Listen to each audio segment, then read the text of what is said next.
Alors, c'est vrai qu'on le fait quand on en a l'opportunité et l'occasion sur Boursorama et dans Ecorama. Vous sensibilisez, vous, les investisseurs particuliers, à toutes les arnaques financières. Et il y en a beaucoup qui pullulent, et il y en a qui se créent régulièrement, qui surfent sur l'actualité, qui s'adaptent aux thématiques en vogue. Bonjour Laurent. Bonjour David, vous avez vu, j'ai rien dit pendant votre lancement. J'ai été extrêmement sage. C'était pas facile, hein, Ouais, il fallait se contenir. oui. Bon, encore une fois, c'est l'AMF, l'autorité Ouais. des marchés financiers, qui nous met en garde. Méthodiquement, régulièrement, elle recense encore une fois tout ce qui est arnaque, qui vise les investisseurs, les particuliers. On l'a commenté ici, les diamants, les cryptos. Les vaches. Oui, les cheptels Les cheptels bovins. bovins, La oui. même. Oui. Et puis là, on embraye, on est pile poil dans l'actualité, les énergies renouvelables. Bah oui, parce qu'il y a des modes dans les arnaques et on voit bien cette capacité toujours très forte des escrocs à surfer sur la vague. À force d'entendre parler de, vous l'avez dit, transition énergétique, panneaux solaires. Puis ça donne bonne conscience aux gens. Ils disent, oh là là. En plus, transition climatique, à force également de voir tout un tas de produits financiers, de fonds thématiques qui jouent sur ce thème de la transition énergétique. Qui eux sont sérieux pour le coup. Qui ont sur sérieux, de fonds ou d'ETF. Un certain nombre d'escrocs se sont dit, tiens, il y a peut-être là un cas à jouer. Alors, on va parler là vraiment des placements financiers, parce que des arnaques dans le domaine de l'énergie renouvelable, il y en a aussi, vous savez, avec les gens qui vous promettent de vous installer des panneaux solaires chez vous, puis qui viennent jamais. Bref, là, on va vraiment se contenter sur le volet financier, parce que vous l'avez dit, l'AMF, l'autorité des marchés financiers, depuis le début de l'année, elle nous explique qu'elle a reçu plus d'une centaine de réclamations et de signalements et plus d'une cinquantaine de demandes d'épargnants concernant ce type de proposition d'investissement. On sent bien que c'est l'arnaque du moment. On est au début de quelque chose, Ouais. on dirait 50, 100, c'est pas beaucoup. Le problème, c'est que derrière, le préjudice moyen, ma foi, il est élevé. Hein. Oui, c'est là enfin, où en tout cas pour moi, pour vous, je sais pas. Non, si, ouais, encore plus pour moi. Là, voyons. Parce que les pertes déclarées, David, par les épargnants qui ont contacté l'AMF après avoir souscrit sur ce type d'offre frauduleuse, tenez-vous bien. 70 000 euros. Voilà. Oui, je l'ai spoilé. Préjudice Non, moyen mais de 70 000 euros. Ouais, ça fait mal. Hein. Donc, ben dis donc. on comprend aussi pourquoi on en parle aujourd'hui. Ouais, ça consiste en quoi ces offres qui sont évidemment alléchantes, je l'imagine. C'est toujours un peu le même système. On va vous proposer un livret hydrogène, un livret pétrole, un livret solaire. Alors c'est magnifique. Un livret hydrogène, j'aime bien ça. Un livret hydrogène, super. Hein, ça va faire. Vous allez voir. D'ailleurs, ils sont très forts dans le marketing. Des places de stationnement aussi. Vous savez, il y avait des arnaques au parking. Maintenant, c'est des arnaques à l'éco-parking, des places de stationnement avec des bornes de recharge pour les véhicules électriques, des centrales. On vous propose de participer dans les centrales photovoltaïques qui seraient installées en Espagne, au Portugal, en France, en Belgique. Généralement, bien sûr, tout ça se passe avec l'usurpation de groupes bien connus, l'usurpation d'identité, et on se retrouve, alors, usurpation d'identité de groupes dans l'énergie, grande distribution, d'opérateurs immobiliers, bref, ça fait sérieux, ça fait ronflant, ça fait solide quand on a envie d'investir. Bon, après, évidemment, et c'est pour ça que les gens plongent, c'est qu'il y a des rendements qui sont mirobolants, qui sont mirifiques. C'est l'appât du gain, c'est le lucre. Oui, bah alors je ne sais pas David, mais en tout cas c'est normal que dans un contexte où les taux remontent, je vais défendre l'épargnant, on cherche un petit peu de rendement. Alors bien sûr c'est des livrets placements éco-responsables, vous l'avez dit, en plus on se donne bonne conscience, durable au potentiel. Bien sûr c'est sécurisé tant qu'à faire, et puis on a des taux de rendement, vous l'avez dit, entre 6%, bon, c'est pas mal, et 12%, si, tant qu'à faire. Énorme. Si, c'est déjà énorme. Et ils ont retrouvé l'AMF dans la brochure et ils nous livrent pour survolter son épargne. Oh, voilà. et en plus, ils ont de l'humour. Voilà. Et histoire de pousser le bouchon, eh bien sûr, vous retrouvez sur toutes ces brochures garanties de la CPR, des autorités de contrôle, de la BCE, que sais-je encore, tout ce qui peut donner là aussi une apparence de crédibilité. C'est du pipeau, on l'a bien compris. On comprend le principe, mais concrètement, comment les escrocs s'y prennent pour convaincre les gens qui, de prime abord, quand on ne connaît pas, on voit un étranger qui arrive, qui vous propose, quelqu'un qu'on ne connaît pas, un placement aussi bien rémunéré, qui doivent être réticents de prime abord, quand même, non ?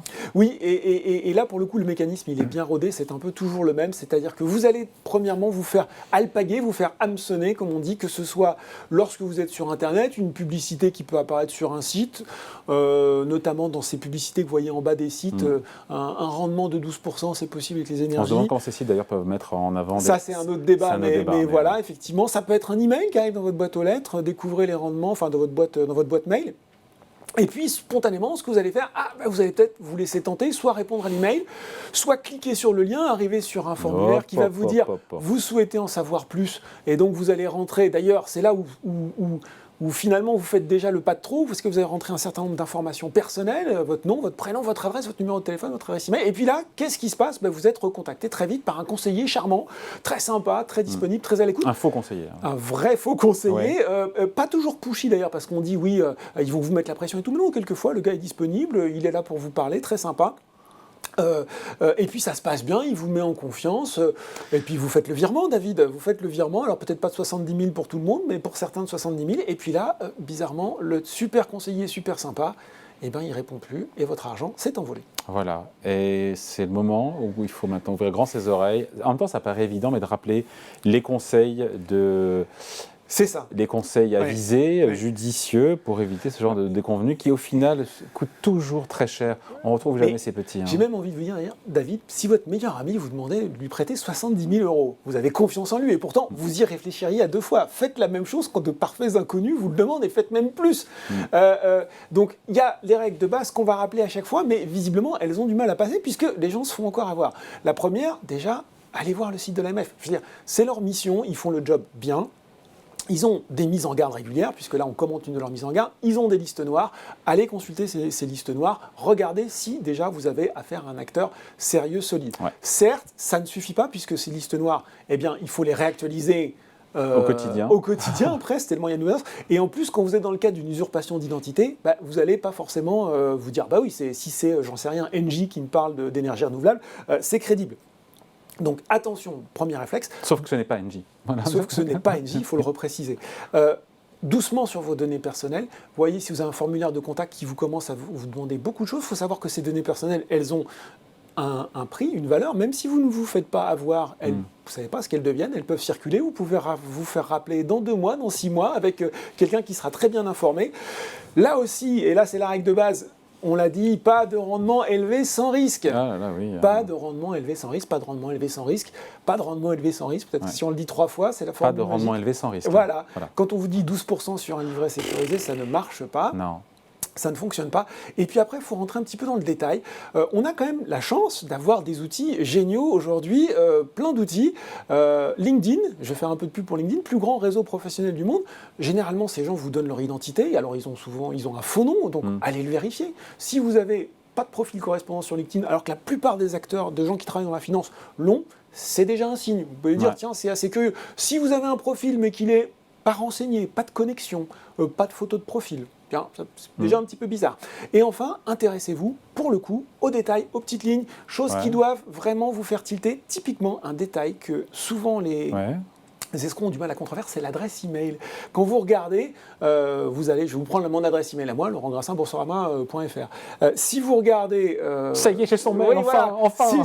Si vous regardez sur ces adresses d'escrocs qui contrefont un site, vous n'allez pas avoir le nom du groupe, vous allez avoir... inscription, produit financier, puis le nom du groupe. Vous allez toujours avoir quelque chose d'un peu bizarre dans l'adresse email qui n'est pas l'adresse exacte du groupe. Donc ça peut vous donner un premier élément d'information.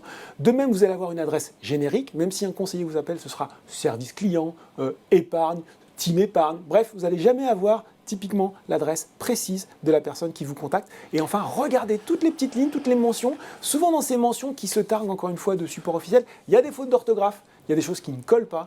Et ça, forcément, ça doit vous mettre la puce à l'oreille. Et vous ne vous précipitez pas. Il n'y a pas de... Voilà, n'hésitez pas à demander le plus d'informations possible sur votre interlocuteur. Et je vais vous dire même un truc, n'hésitez pas à demander l'avis de votre banquier. Parce que souvent, les gens qui font ça, le font un petit peu... ils ont l'impression de faire une infidélité à leur banquier, donc ils le font un petit peu en douce. Et puis après, leur banquier, si vous m'aviez dit, je vous aurais dit que c'était faux. Donc voilà, vous avez le droit de faire un placement en dehors de votre banque, mais avoir l'avis de votre banquier, ça peut être utile. Voilà, des arnaques financières qui se mettent au vert. Voilà, on voulait tirer nous aussi la sonnette d'alarme. Merci beaucoup, Laurent. Merci, David. Salut.